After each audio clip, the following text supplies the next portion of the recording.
L'Acropole. On voit tout de suite l'intérêt militaire de ce promontoire escarpé. De fait, ce fut d'abord une forteresse, mais qui devint uniquement un centre religieux avec la montée en puissance athénienne. Elle en fut le symbole concret, omnipotent.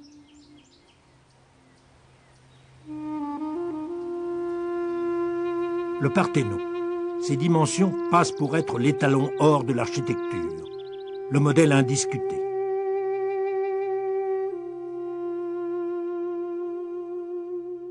Tout fut calculé pour en imposer. Afin de rectifier les effets de la perspective, on construisit les colonnes légèrement penchées vers l'intérieur et plus larges en bas qu'en haut. Ainsi, l'œil les voit parfaitement droites.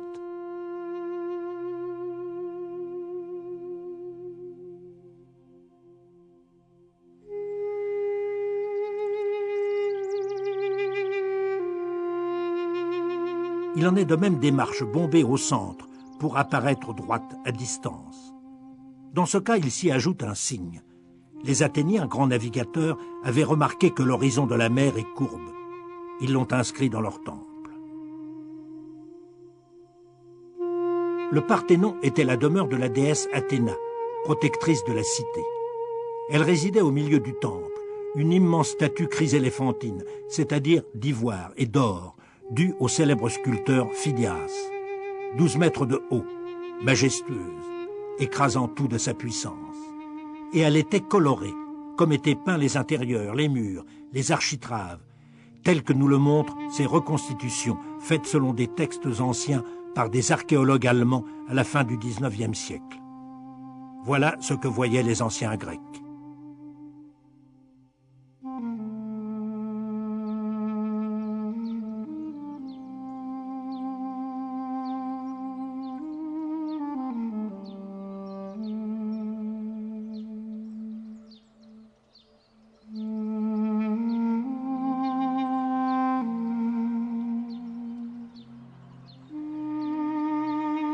Du Parthénon, mais aussi de l'Érectéion, qui lui est proche sur l'Acropole, quelle rigueur des lignes, quelle absolue harmonie des volumes, quel équilibre aérien.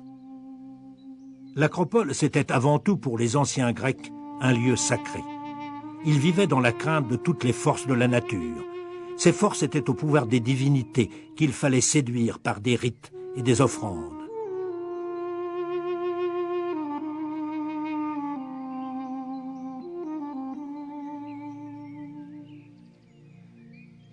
Chaque fidèle livrait au temple un animal pour le sacrifice.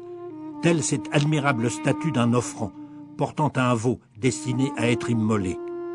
Comme il est réjoui de pouvoir ainsi apaiser la colère des dieux et s'attirer leurs bienfaits.